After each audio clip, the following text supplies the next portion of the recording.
story is told about a particular gentleman who had just lost his job.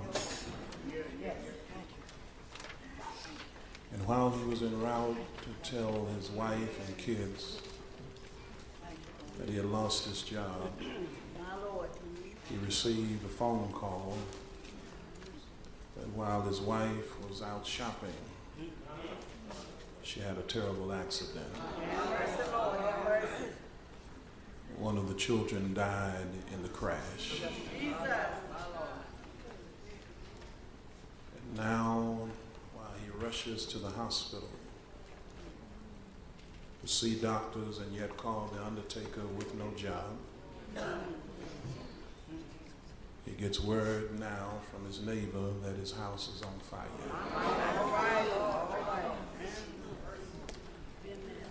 And his last resort was that the only way to deal with this pressure is I'm going to commit suicide. He decided that he was going to go to the nearest bridge and jump to take his life because it was easier to die than to live. He makes it to the bridge, and while he's standing there, an old gentleman who visits the church, he's the town drunk. All right. He does not look like you and I. He does not smell like you and I. But he was just a casual visitor of churches. And like most churches, they would always put him out. But even in the midst of his drunkenness, he had a word for this depressed man. He looks at this gentleman and he says, before you jump, I don't know how bad it is. He says, I want to know, what have you tried? He says, take down a piece of paper and chronicle everything that you've tried in life when you were experiencing this dark night of the soul. He said, well, I went to the Job Corps. I went to the employment agency. I went to social services. I went to the United Way. And I went to the Social Security office. And he says, none of these people helped me. He says, but look at it on paper. He says, look at it again and take letters from whom you tried. He took the J from Job Corps. He took the E from the employment agency. He took the S from social services. He took the U from the unemployment agency. He took the other S from Social Security and circled them, and it spelled Jesus. And the man asked him, before you jump, have you tried Jesus? I wanted to ask you, before you throw in the towel, have you tried Jesus? Such is the case of our text. Here is a woman that has tried everybody and everything, and now that she's at her last extreme, she tries Jesus. What a picture. She's dying, standing up, liquid life leaving her body. She has a running disorder that seems that it's not going to stop. She's at death's door. But just before she dies, she hears word that Jesus is in town. And whatever other message your church may proclaim, every Sunday and every time the doors are open, you ought to be proclaiming Jesus is in town. Do I have some help in here? You will understand that when Jesus is all you got, you'll understand he's all you need.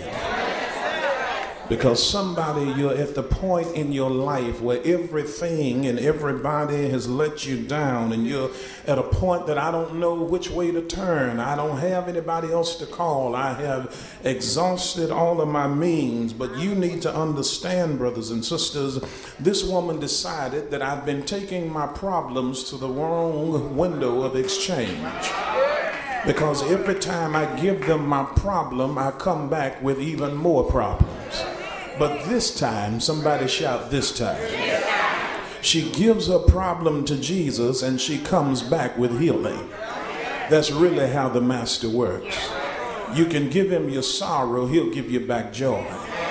You can give him your darkness, he'll give you back light. You can give him damnation, he'll give you salvation.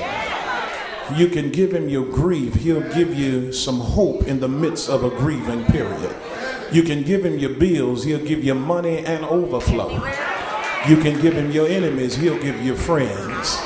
You can give him your life and he'll give you life eternal. You can give him your sins, he'll give you blood that will wash away your sins.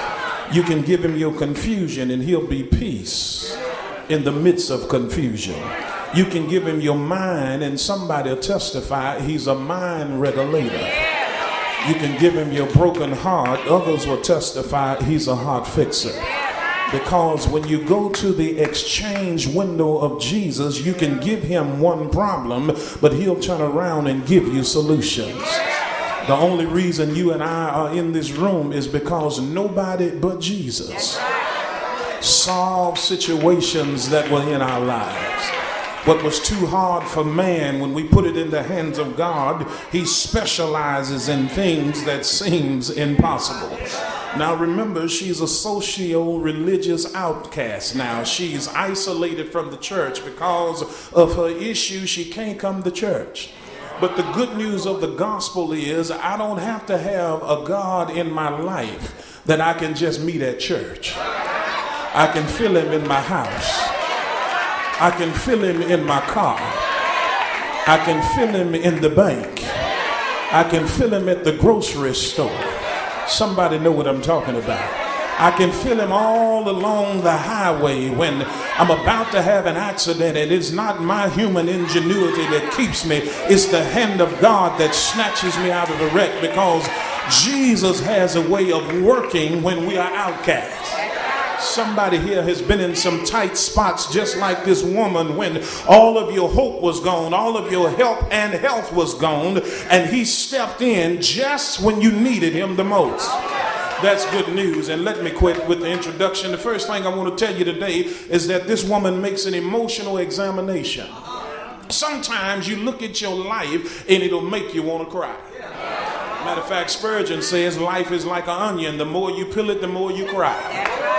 Because everybody in here has had enough to happen in your life that'll make you want to cry. Just getting up in the morning, you cry out, is it another day? Just coming back home, is it another bill? Is it another argument? Is it another sickness? All of us in this room, we've had times where our lives were so emotional. Whether you're a man or a woman, life will hit you so hard, it'll make you cry sometime.